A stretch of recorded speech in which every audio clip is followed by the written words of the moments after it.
शिवजयंती निमित्त ठाण्यात मराठा केसरी भव्य कुस्त्यांचे जंगी मैदान. ठाण्यातील सकल मराठा सार्वजनिक शिव उत्सव मंडळाच्या वतीने यंदा ठाण्यात भव्य दिव्य शिवजयंती उत्सवाचे आयोजन करण्यात आले आहे. या उत्सवाच्या अनुषंगाने ठाणे शहर व जिल्हा तालीम संघ यांच्या मान्यतेने महिला आणि पुरुषांच्या कुस्तीचे आयोजन केले आहे. भव्य निकाली कुस्त्यांचे जंगी मैदान आयोजित केले आहे. सदर मैदानात अनेक प्रेक्षणीय लढती पाहायला मिळणार आहे. या स्पर्धेत विजेत्यांना मराठा केसरी किताबासह 2 चांदीच्या गदा दिल्या जाणार आहेत, अशी माहिती आयोजकांच्या वतीने रमेश आमरे यांनी दिली. येत्या 19 फेब्रुवारी रोजी ठाण्याच्या श्री छत्रपती शिवाजी महाराज मैदानात या शिवजयंती सोहळ्याचे आयोजन करण्यात आले आहे. या सोहळ्यासाठी महाराष्ट्राचे मुख्यमंत्री देवेंद्र फडणवीस, उपमुख्यमंत्री एकनाथ शिंदे, उपमुख्यमंत्री अजित पवार, भाजपचे कार्याध्यक्ष रवींद्र चव्हाण, वनमंत्री गणेश नाईक यांच्यासह अनेक मान्यवर उपस्थित राहणार आहेत. तसेच यावेळी मराठा भूषण पुरस्कार देऊन देखील काही मान्यवरांचा सन्मान करण्यात येणार आहे. यामध्ये शैक्षणिक क्षेत्रात डॉक्टर सिमरन धनंजय समुद्रे, सामाजिक क्षेत्रात लक्ष्मण बेलोगजे, इतिहासकार, शैक्षणिक व सामाजिक क्षेत्रात सहाय्यक प्रादेशिक परिवहन अधिकारी, एक अष्टपैलू व्यक्तिमत्व विश्वंभर शिंदे, क्रीडा क्षेत्रात पैलवान रंगराव पाटील, तर विशेष सन्मान चित्रसर मानपाडा पोलीस स्टेशनचे पोलीस शिपाई किशोर साळुंखे, सामाजिक क्षेत्रात चंद्रकांत प्रभाकर बागल, CP बागल अशा या 6 मान्यवरांचा मराठा भूषण पुरस्कार 2025ने सन्मान करण्यात येणार आहे. या शिवजयंती उत्सवाची सुरुवात सकाळी छत्रपती शिवाजी महाराज यांच्या पुतळ्यास पुष्पहार अर्पण करून होणार आहे. दुपारी 3 वाजता महिलांसाठी हळदी कुंकू कार्यक्रम आयोजित केला असून प्रत्येक महिलेला आकर्षक भेटवस्तू दिली जाणार आहे. दुपारी 4 वाजता शिवविख्यात डॉक्टर विश्वंभर शिंदे यांच्या व्याख्यानाचे आयोजन करण्यात आले असून 5 वाजेच्या सुमारास भव्य मराठा केसरी मर्दानी महिला व पुरुष कुस्ती स्पर्धांना सुरुवात होणार आहे. या स्पर्धेतील विजेत्यांना मान्यवरांच्या हस्ते पुरस्कार देऊन गौरवण्यात येणार आहे. या जयंती उत्सवात ठाणे शहरातील सर्व शिवप्रेमींनी उपस्थित राहावे असे आवाहन रमेश आमरे यांनी केले आहे. गेली मी 8 वर्ष ठाण्यामध्ये छत्रपती शिवाजी महाराज जयंती साजरी करतो आणि आम्ही सर्वांना आवाहन करतो की त्यांनी सकाळी 7:30 वाजता जी आमची शिवज्योती यात्रा आहे त्यात सहभागी व्हावं आणि तसेच आपल्या कुस्तीचा जो खेळ आहे तो ठाणेकरांनी नक्की पाहावा अशी मी सर्वांना विनंती करतो. आणि छत्रपती शिवाजी महाराज आपले आराध्य दैवत आहेत, त्यांची जयंती मोठा उत्साह आणि दिमागदार सोहळ्याने ठाण्यामध्ये साजरी होत आहे. 31 फेब्रुवारी 2025ला शिवजयंती महोत्सव या ठिकाणी ठाण्यात आपण करणार आहोत. तर गेले 18 वर्षे हा उत्सव या ठिकाणी आपण करत आहोत. सकल मराठा समाज, ठाणे शहर व मराठा क्रांती मोर्चा यांच्या संयुक्त विद्यमाने हा उत्सव आपण करतोय. सकाळी 7 वाजता छत्रपती शिवाजी महाराज अश्वारूढ पुतळा तलावपाई या ठिकाणाहून या शिवज्योत सन्मान रॅलीची सुरुवात होणार आहे आणि या शिवज्योत सन्मान यात्रेतून ठाणे शहरातील व ठाणे शहरातील बाहेरील लोक, मराठा बांधव आणि इतर समाजातील सर्व म्हणजे महाराजांच्या ज्या 18 पगड जातींवर ज्या महाराजांनी आपलं हिंदवी स्वराज्य स्थापन केलं त्या 18 पगड जातीतील समाज बांधव, युवक युवती या रॅलीत उपस्थित राहणार आहेत. यामध्ये प्रमुख आपण 8 फुटांची छत्रपती शिवाजी महाराजांची सिंहासनाची मूर्ती असेल ती त्या जीपवर असेल. त्यानुसार दरवर्षीप्रमाणे त्या रॅलीमध्ये जवळजवळ 700 ते 800 बाईक असतील. रिक्षांचं जवळजवळ 150 रिक्षा असणार आहेत. प्रत्येक रिक्षावर शिवजयंती निमित्त जे काही स्टिकर आहेत ते ठाणे शहर आपल्याला बघायला भेटतील आजपासून, तेही आहेत. त्यानंतर महिलांचा चांगला परिसर चंदनवाडी येथून स्टेशन परिसरातून गावदेवी मैदान ते तलावपाई येथील अश्वरूढ पुतळ्यापर्यंत या रॅलीचं समापन होणार आहे. त्यानंतर दुपारी 3 वाजता महिलांसाठी हळदीकुंकू समारंभ आयोजित केलेला आहे. 3 ते 4 हा हळदीकुंकू समारंभ चालणार आहे. 5 वाजता सायंकाळी ठीक 5 वाजता इतिहासकार व प्रमुख व्याख्याते विश्वंभरजी शिंदे साहेब यांचं आपण व्याख्यान ठेवलेलं आहे, जेणेकरून ठाणे शहरातील युवा पिढीला महाराजांनी केलेलं कार्य आणि मावळ्यांनी आपल्या केलेले, शिलेदारांनी एक केलेलं कार्य त्यांची माहिती पडावी, माहिती असावी, त्यानुसार हे चांगलं एक व्याख्यान ठेवलेलं आहे.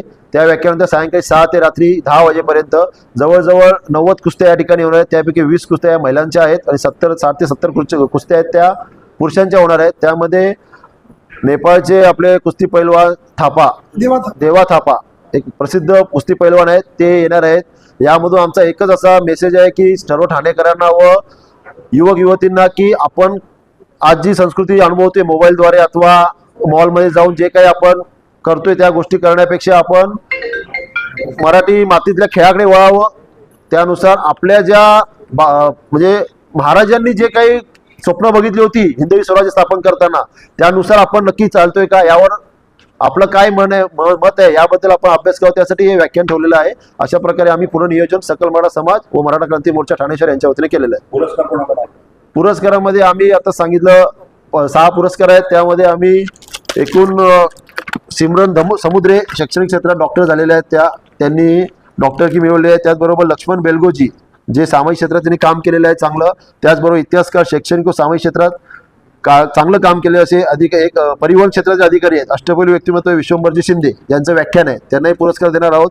त्याचबरोबर क्रीडा क्षेत्रात पैलवान रंगराव पाटील जे महापालिका कामाला आहेत, परंतु कुस्ती क्षेत्रात त्यांनी खूप काम केलेलं आहे चांगलं. त्या खेळाडूंना घडवणं, त्यांचा रोजगार उपलब्ध करून देणं अशा प्रकारे चांगली कामं केली, त्यांना आम्ही पुरस्कार देत आहोत. त्यात विशेष सन्मान चितळसर मानपाडा पोलीस स्टेशनचे पोलीस शिपाई आहेत किशोर साळुंके, त्यांचं एक चांगलं काम आहे त्याबद्दल. आणि समाज क्षेत्रामध्ये चंद्रकांत बागल, CP बागल या आम्ही मान्यवरांना या ठिकाणी पुरस्कार देणार आहोत. मराठा भूषण पुरस्काराने आम्ही त्यांना सन्मानित करणार आहोत. आणि सध्या या जे पोलीस शिपाई आहेत त्यांनी मध्ये तुमच्या लक्षात असेल तर मोठा एक त्यांनी ड्रग्सचा साठा पकडलेला, म्हणून आम्ही त्यांचा सन्मान करतो. तर एक महिना पूर्वीच पकडला त्यांनी, त्या पोलीस शिपाईने पकडलेला, तो आम्हाला अभिमान आहे.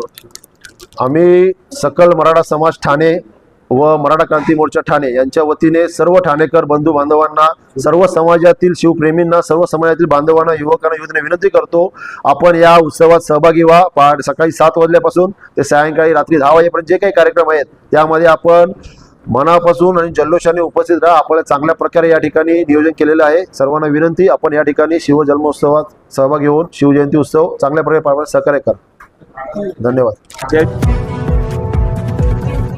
महाराष्ट्रातील भगिनींना आधार देणारी राज्य शासनाची मुख्यमंत्री माझी लाडकी बहीण योजना. या योजनेअंतर्गत अल्प उत्पन्न गटातील 21 ते 65 वयोगटाच्या भगिनींना मिळणार दरमहा 1500 रुपयाची मदत. अर्ज करण्यासाठी 31 ऑगस्ट 2024 पर्यंत मुदतवाढ. कुटुंबाचं वार्षिक उत्पन्न 2.5 लाख रुपयांपेक्षा कमी असलेल्या महिला पात्र. कुटुंबाकडे पिवळं किंवा केसरी रेशन कार्ड असल्यास उत्पन्नाचा दाखला आवश्यक नाही. पांढरं रेशन कार्ड असेल किंवा रेशन कार्ड नसेल तर कुटुंबाचं वार्षिक उत्पन्न 2.5 लाखांपेक्षा कमी असल्याचा दाखला आवश्यक. योजनेसाठीचा ऑनलाईन अर्ज नारी शक्ती दूत ॲपवरून किंवा पोर्टलवर भरता येईल. ज्या भगिनींना ऑनलाईन अर्ज भरता येत नसेल त्यांच्यासाठी अंगणवाडी, ग्रामपंचायत, वॉर्ड ऑफिस, सेतू सुविधा केंद्रामध्ये किंवा आशाताई बचत गटाच्या CRP यांची मदत उपलब्ध. आता आपल्याला अभिमानानं म्हणता येईल, सुखी आणि सुरक्षित आहे माझी लाडकी बहीण.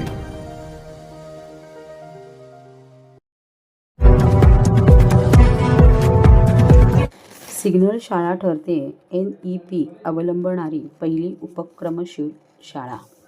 14 फेब्रुवारी देशभरात नव्या शैक्षणिक धोरणाच्या अंमलबजावणीची लगबग सुरू असताना ठाण्यातील सिग्नल शाळेने मात्र 3 वर्षापूर्वीच राष्ट्रीय शिक्षण धोरणानुरूप शिक्षण पद्धतीचे प्रारूप आत्मसात करून निर्भेळ यश संपादन केले आहे. महाराष्ट्र राज्य आगामी 3 वर्षात NEP लागू करण्याचा संकल्प करत असताना NEP अंमलबजावणीचा सिग्नल शाळेचा अनुभव शिक्षण क्षेत्राला पथदर्शी ठरू शकतो. विकास 3 ते 8 वयोगटातील मुलांसाठी वेगळा पाठ्यक्रम, मातृभाषेतून शिक्षण, जीवन शिक्षणासह व्यक्तिमत्व विकासाला पूरक असलेले विविध विषयचा समावेश, उपक्रमशीलतेला न्याय देण्यासाठी अधिक तासिकांची शाळा, खेळ, कौशल्य विकास, तंत्रज्ञान, संगणक, आनंददायी शिक्षण आदींसाठीच्या पायाभूत सुविधांचा विकास या प्रमुख वैशिष्ट्यांचा समावेश असलेले राष्ट्रीय शैक्षणिक धोरण देशभरात लागू करण्यास केंद्र शासन प्रयत्नशील आहे. महाराष्ट्रात देखील 2025 पासून 3 टप्प्यात हे धोरण राबवण्यासाठी राजकीय प्रशासकीय पातळीवर जोमाने प्रयत्न केले जात आहेत. नव्या शैक्षणिक धोरणांसाठी शिक्षकांचे प्रशिक्षण, पायाभूत सुविधांचा विकास, पाठ्यपुस्तकातील सुधारणा, शिक्षकांचा आकृतिबंध यासंग विविध विषयांवर राज्यव्यापी काम सध्या सुरू आहे. ठाण्यातील समर्थ भारत व्यासपीठ संचलित ठाणे महानगरपालिका पुरस्कृत सिग्नल शाळेने मात्र NEPच्या अंमलबजावणीत 2 पावले पुढे टाकत NEPच्या धोरणाला प्रारूपाला प्रत्यक्षात आणले आहे. सिग्नलवरील स्थलांतरित बेघर मुलांना शिक्षणाच्या मूळ धारेत आणण्यासाठी सिग्नल शाळेने अवलंबलेले विविध पर्याय NEP निकष पूर्ण करत आहे. सिग्नल शाळेने विद्यार्थी शिक्षक गुणोत्तर प्रमाण 20 मुलांमागे 1 शिक्षक राहिले आहे. शाळेत welding, plumbing, electrician, painting, carpentry आदी कौशल्याधारित ट्रेंड गेल्या 3 वर्षापासून शिकवले जात असून शाळेतील 8वी ते 10वी चे विद्यार्थी प्रत्यक्ष प्रशिक्षण घेत आहे. शाळेच्या 6 माजी विद्यार्थ्यांनी सिग्नल शाळेतील तंत्र शिक्षण पूर्ण केल्यानंतर गोदरेज कंपनीतील वेल्डिंग फॅब्रिकेशनचा कोर्स पूर्ण केला व आता ते फॅब्रिकेशन क्षेत्रातील स्वयंरोजगार करत आहेत. शाळेतील रोबोटिक लॅबमधून मुले कोडिंग, इलेक्ट्रॉनिक असेंब्लिंग, पॅन लिंकचे शिक्षण घेत असून आंतरराष्ट्रीय रोबोटिक्स स्पर्धेत त्यांनी बनवलेला रोबोटचे ज्युरी अवॉर्ड पटकावला आहे. सिग्नल शाळेतील 3 ते 8 वर्षातील वयोगटातील मुलांसाठी स्वतंत्र प्रशिक्षण पद्धती असून रचनात्मक व प्रयोगशील पद्धतीने मुलांना शिक्षण दिले जात आहे. तसेच वयोगटातील मुलांसाठी सिग्नल शाळेने स्पोर्ट नर्सरी हा उपक्रम सुरू केला असून त्यामुळे मुलांच्या शारीरिक व बौद्धिक विकासाला चालना दिली जात आहे. सिग्नल शाळेतील दरवर्षी होणारे रंग सप्ताह, आकार सप्ताह, उत्सव सप्ताह, सार्वजनिक वाहतूक सप्ताह, ज्ञानेंद्रिय सप्ताह, ऋतू सप्ताह, क्रीडा महोत्सव, दीपोत्सव, मासिक पाककृती उपक्रम आदी प्रयोगशाळा उपक्रमातून मुलांच्या सर्वांगीण विकासासाठी प्रयत्न केले जातात. सिग्नल शाळेच्या प्रकल्प प्रमुख, मुख्याध्यापिका व प्रयोगशील शिक्षिका आरती परब यांनी गेल्या 9 वर्षात ही शिक्षण पद्धती विकसित केली आहे.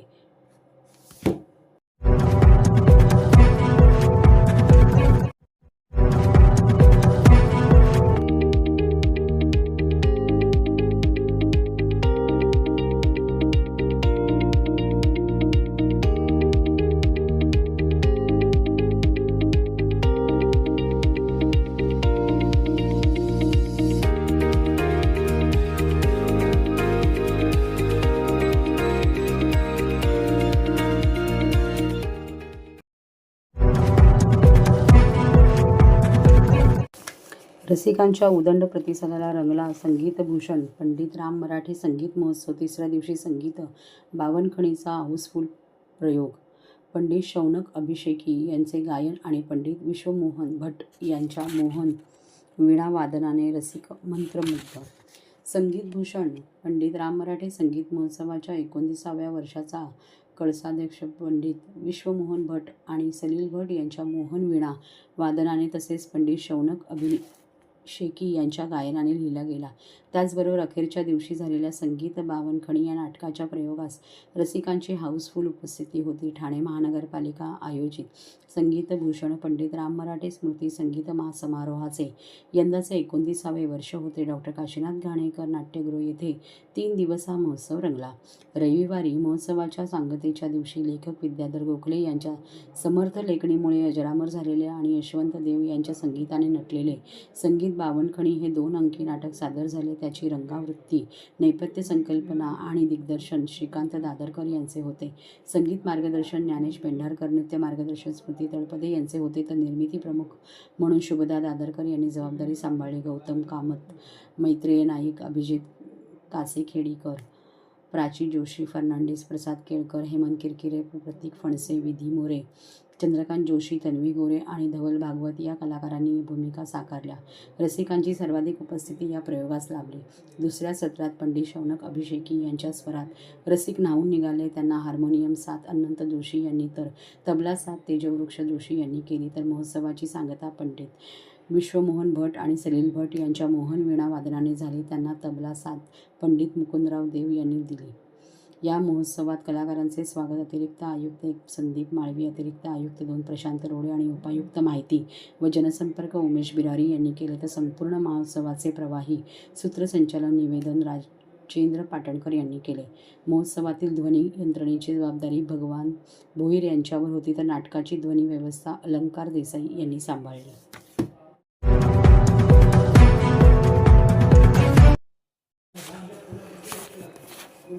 बोरीवडे परिसरातील नागरिकांना आंदोलनाचा इशारा.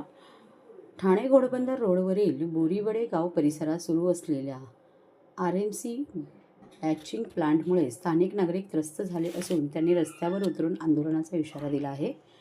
RMC बॅचिंग प्लांटमुळे वाढती धूळ आणि ध्वनी प्रदूषण, वाहतुकीतील अडथळे आणि आरोग्यावर होणारे गंभीर परिणाम यामुळे नागरिकांनी प्रशासनाच्या विरोधात लढ्याची तयारी केली आहे. रहिवाशांनी अनेक वेळा तक्रारी करूनही प्रशासनाने याकडे डोळेझाक केली आहे. बॅचिंग प्लांटमधून उडणाऱ्या धुळीमुळे लहान मुले, वृद्ध आणि नागरिकांना श्वासोच्छवासाच्या त्रासाला सामोरे जावे लागत आहे. सकाळी 8 ते 9 वाजेपर्यंत सुरू असलेल्या कामामुळे रहिवाशांचे दैनंदिन जीवन विस्कळीत झाले आहे. या मुद्द्यावर शिवसेनेचे विभागप्रमुख रवी घरत यांनी आक्रमक भूमिका घेतली असून पोलीस ठाण्यात जाऊन थेट निवेदन दिले आहे. यावेळी उपविभागप्रमुख मंगेश कदम, शाखा प्रमुख सुमित भोसले, संजय अंभोरे यांच्यासह स्थानिक शिवसैनिक पदाधिकारी सोसायटी सभासद उपस्थित होते. ताबडतोब बॅचिंग प्लांट बंद करावा आणि काम किमान 2 ते 4 तास बंद ठेवावे, अन्यथा मोठे आंदोलन छेडले जाईल असा इशारा रहिवाशांनी दिला आहे. या लढ्याला रौनक डिलाईट, विहंग व्हॅली फेज 1 आणि 2, प्लॅटिनम लॉन्स, रौनक हाईट्स, उन्नती ग्रीन्स या सोसायट्यांनी पाठिंबा दिला आहे.